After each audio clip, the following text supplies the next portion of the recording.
love to hear the story. Tell us when we all finally got together in Stockton. Yeah. So of course, Nick 3 hours away from El Paso. I call him. I say, hey brother, I'm gonna need your help, man. And of course, Nick's like, he's down for whatever, right?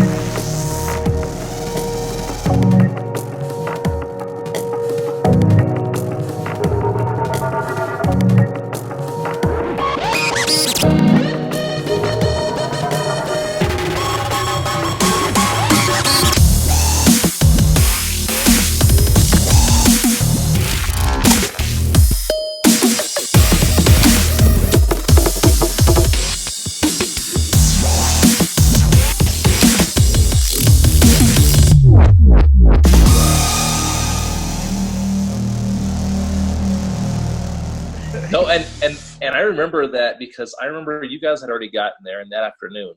Yeah. And I was getting there late. Mm-hmm. So I didn't get there till like 10 or 10:30. Because when I got there, after I got there, like an hour afterwards, Ruben showed up because he was working until like, remember how he was driving 4 hours? Yeah. And then he'd drive to Roswell, and then he would drive back to Fort Stockton. Yeah. But I remember when I showed up, I mean, just like the feeling that I got was exactly the way I felt with my family. So whenever we have some cousins and some aunts and uncles that live in San Antonio or in Dallas or in Austin, and whenever they come into town, the tradition, this is just what we do as Hispanics, or maybe it's just all cultures, is that you have food ready. If they're driving into town, when they get there, you have food ready for them. And you tell them don't eat, like, if you're driving into town, you don't eat because there's going to be food ready. Yeah. And so I didn't even think about that because it has been so long since I had done that. So when I show up to this house, in Fort Stockton, never met your parents, I'd spoken to Nunie and we had talked about, I knew Anthony and Rain, and that was pretty much it. And I show up and there's literally just food all over the counter. There's like prepared, like the rice, and it was mole. I remember it was mole and rice and beans. And I remember there was a salad and there was the dressings. I mean, everything was laid out like the party was just starting, and it was 10 o'clock at night. And I said, whoa. And then I walk into the dining room, and there's a cake with cupcakes and happy birthday, Anthony, and all this stuff. Because it was October, so it was me and Nunie's birthday in October. And so they say, well, they're not going to see us. Let's celebrate. So we ate, partied, and yeah. But I mean, just the feeling that I had when I got in there was exactly like what my grandparents and what my parents, what we do when we have somebody coming in. But I said, oh, so you guys haven't eaten? They said, oh no, we already ate. So the whole spread was out there just for me. Like they had left it out there. They got it prepared. Yeah. I didn't even do anything, of course, because mom and dad, they say you just sit down. They have the fork and the napkin on the table. They say, you sit right there, and then we'll heat up what you want. And so, like, I felt like a king. Then I remember, and the house is a very, modest house. It's a house that reminds me of my parents and my grandparents. It's not a huge house. But here I come, walking in there, okay, here's your room. And I'm like, my room? What are you talking about, my room? Like, I know it's not a large house. It doesn't have 7 bedrooms, for everybody, because there's a lot of people in there. I said, no, this is your own room. I said, what do you mean? They're like, oh, yeah, here you go. Here's a fan. Here's a bed. Here's, your mom was like, excuse the boxes, but we're moving, or we're thinking of moving. And I said, I get my own room. I said, well, where you guys sleep? And I talked to Anthony and to Rain and to Nunie. And Nunie and Linda are like, oh, we're in the other room. And I'm like, well, where are you, Anthony? And Rain like, oh, we're on the couches. I'm like, on the couches? Like, no, I'll sleep on the couch. You guys are a couple. Like, I'm by myself. Like, no, Nick, honestly, you have your own bed. And so sure enough, for those 3 nights or whatever we were there, 4 nights, I had my own room, my own bed, like my own space, and Anthony and Rain were on the couch. And so that's when I think like really solidified this relationship. I think that this trip, and we'll get into some more details, but that trip, just that act and just that announcement of welcoming me was like, hey, this is home. Like, this is exactly where I belong. These are definitely brothers, absolutely. And that's why I know my language is like, what's up, brother? What's up, brother? But when what's up, brother, it's just not a term of endearment, right? It's really like, we're going to take care of each other, man. And I think that was, because like I said, that was probably the one time where we all got together and showed like, dude, we take care of each other. We take care of each other. Absolutely. Yeah. Yep. And then the next morning, the adventure started. Oh goodness. Oh goodness. We went down for Oh. business, man. You know, we went down for business, and obviously to go see family and friends and meet new brothers and that. But man, the next day, I'm telling you, that was an adventure. It So I was. woke up. It's funny how it even started because that night when Ruben showed up, remember Ruben showed up? He's like, "Hey, bro," he goes, "I'm not getting any return calls." And we were going to Odessa Midland, which is an hour and a half to almost 2 hours away. And so maybe we should just, don't worry about it. Maybe another time. And I'm thinking, dude, we've drove from Dallas to New Braunfels to South Padre to New Braunfels to West Texas. I don't think another 2 hour drive is going to be that. Nick just drove 3-something hours from El Paso to Stockton. I don't think an extra 2 hours is really going to affect us, Yeah. So say the heck with it. Let's just go. And that was an adventure. Yeah. So at like 11:30 or 12, he's telling us, I don't have any appointments. I don't have anybody for you to see. I don't have any kind of contacts up there. Yep. Fast forward to 6 hours from there, we're telling him, okay, where are we going right now? What are we doing? Yep. And he's working, calling people and saying, hey, I'm going to stop here. And so we're just driving. We're just driving, and we're like, we're going to go. We're going to find somebody to talk to. We'll talk to anybody and just figure it out as we go. So there's un trio driving in that truck. Un trio in his truck. From 0 appointments, literally from 0 appointments to 4 or 5, maybe 6 that day we had, and we were Odessa Midland, back and forth. We were, and I mean, yeah, dude, it turned out into from four to 6 appointments. I think like 3 companies that we met with. And it was funny because we got to Odessa. Oh, nobody's in Odessa. Let's go to Midland. And then we got to Midland, met with somebody. They're like, oh, the guy in Odessa is good. Then we drive back to Odessa. And then like, oh, but in Midland. So then we drive back to Midland. Yeah. Yep.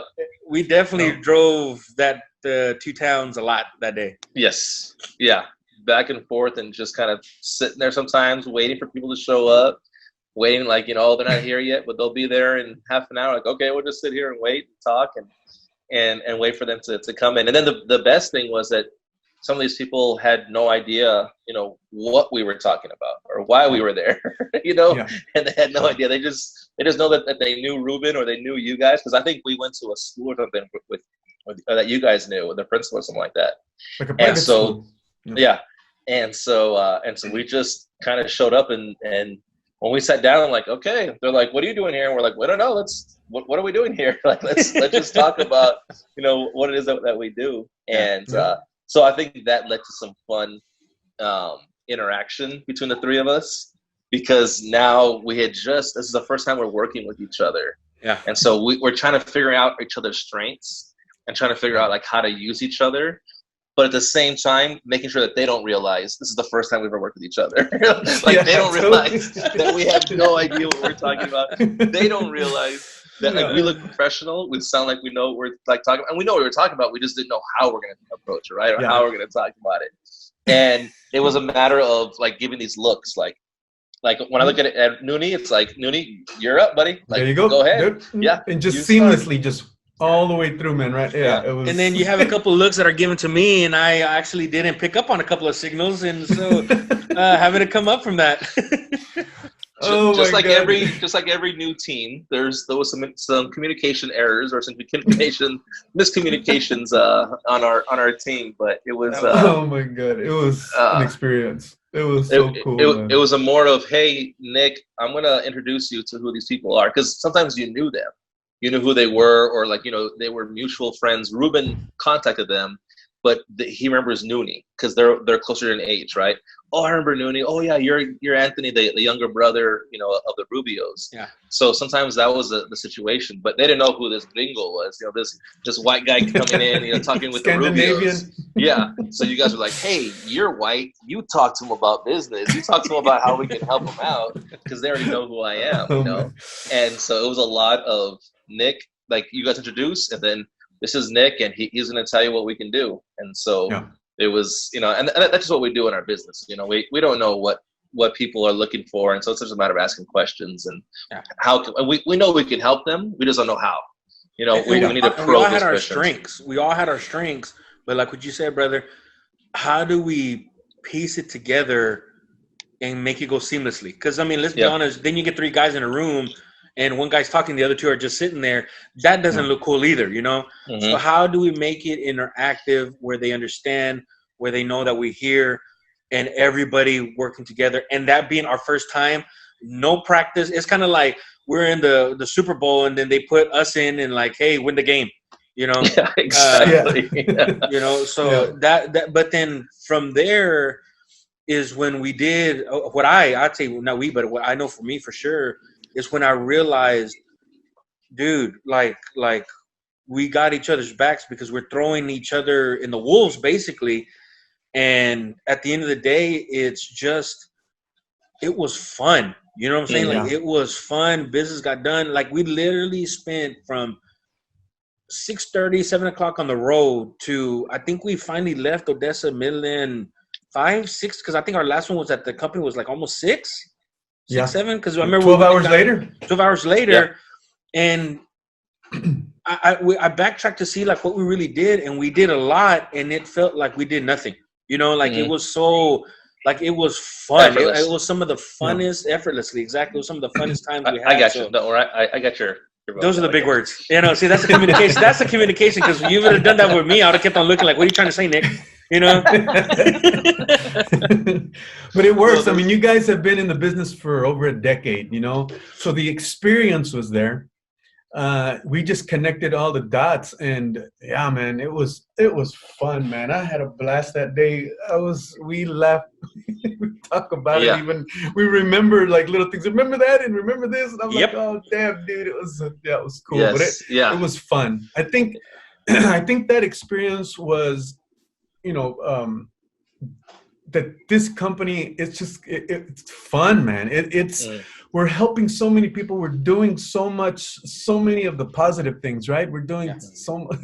But if we're playing golf, if we're going to these La Canteras and the JWs and all this beautiful places, and it's going to be this fun, I'm all in, dude, you know? Yeah. And that really was like the like what I took out of that day was that, you know, there's very few times in life that you meet somebody and right away you get each other, right?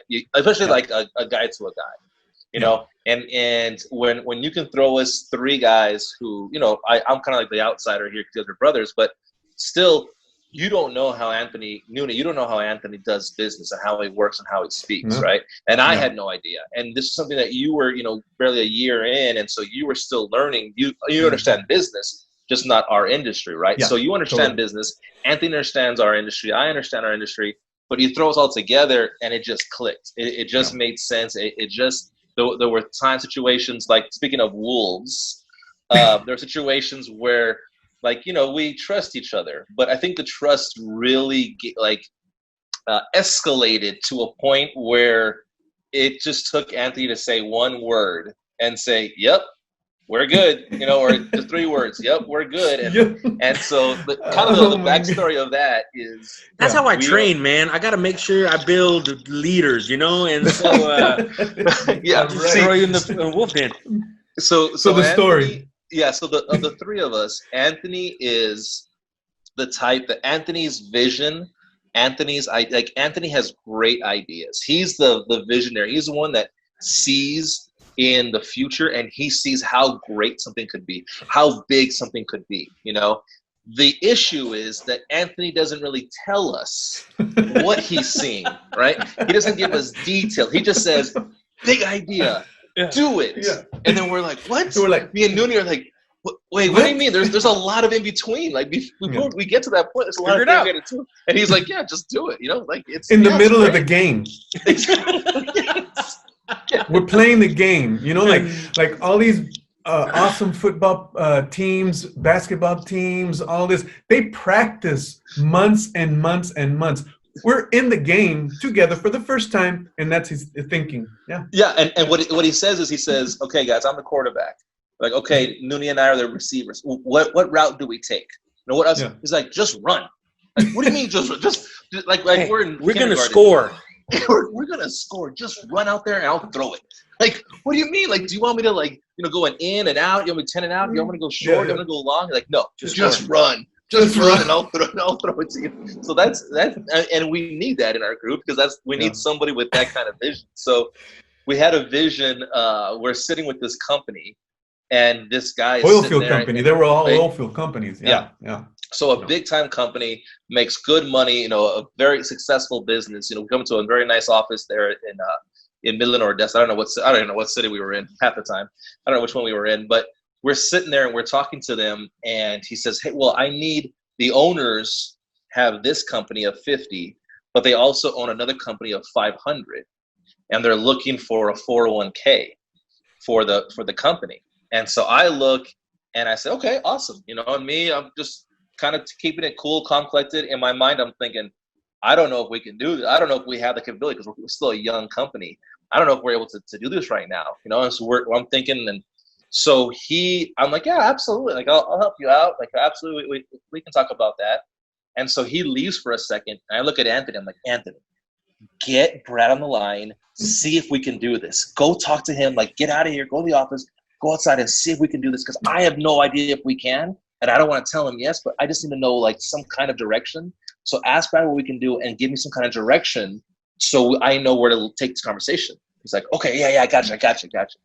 So Anthony leaves, and me and Nunie sitting there, and then the guy comes back. And we're sitting there, and he's the manager, and we're talking to him like, yeah, absolutely, we'll help you with this. This is what we can do, stuff like that. And then Anthony comes in about, a couple minutes later. And so and the guy brings up, the 401k or retirement plan for his company, for the whole company. Yeah. So I turn to Anthony. I'm like, Anthony, are we good? And in other words, I'm thinking like, hey, it's your turn to share what you just spoke with Brad, because you just talked to our CEO. You have all this information of what we can do. Take over from here, bud. Like, because it's been me the whole conversation. And he goes, yep, we're good.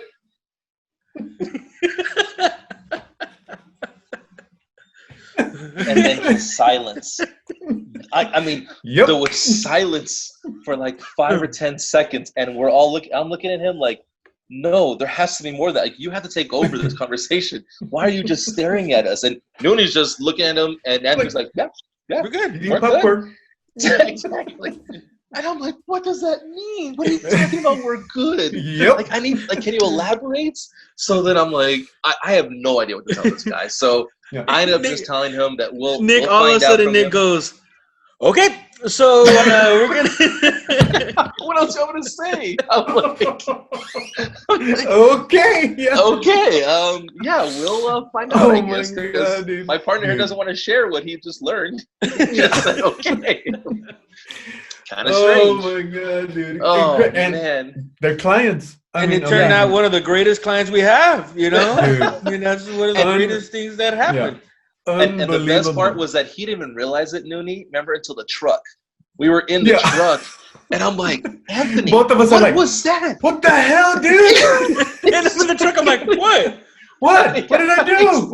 He still had no idea. Oh my god, dude. We were like, dude, what the hell was that? He goes, well, what did I do? It's what you didn't do. Exactly. I thought y'all were doing a great job, so I just said, yeah, we're good. Keep going. Keep it going. You're doing great. Oh my god, dude. Yeah, that was, yeah, man. I mean, that's the only way you get things done is you get thrown to the wolves. Yeah, you just jump in and you see, and sometimes you sink, sometimes you swim. But it seems like we've been swimming a lot more than we're sinking. There's been some times, but I think that's why the three of us decided to have this project and to do this, because situations like that where we get thrown into people that we don't know, but we're trying to be professional and understand and trying to work with each other, but we never have before. I think that situation is what really makes us click as a trio. Yeah, we need to really start filming stuff like that, like on the moment things. You know what I'm saying? Yeah, that would be crazy. Yes, Anthony's like, I don't know. Wait a minute. I experienced some of those things that I pray to God, and I thank God that we don't have it on film. But man, good times. Cool, guys. Well, yeah, I think this the beginnings of our relationship, right? And it really is. It's just the beginning. Like that's just Yeah. the first time the three of us worked together in a work environment, you know, or working together like that. And so that was literally the first of many, many times that we've collaborated and come together and put on some projects together like that, or some work projects. No, guys. Well, I mean, this probably concludes this episode 3. Thank you very much for joining us, Anthony, Nick. I think we're gonna go ahead and shut it down for here. We got some big surprises coming up, and yeah, man, you guys stay tuned because it's gonna get even crazier, man. So you guys, thank you very much. Thank you for being on, man. We'll see you guys later, brothers. We see you guys later.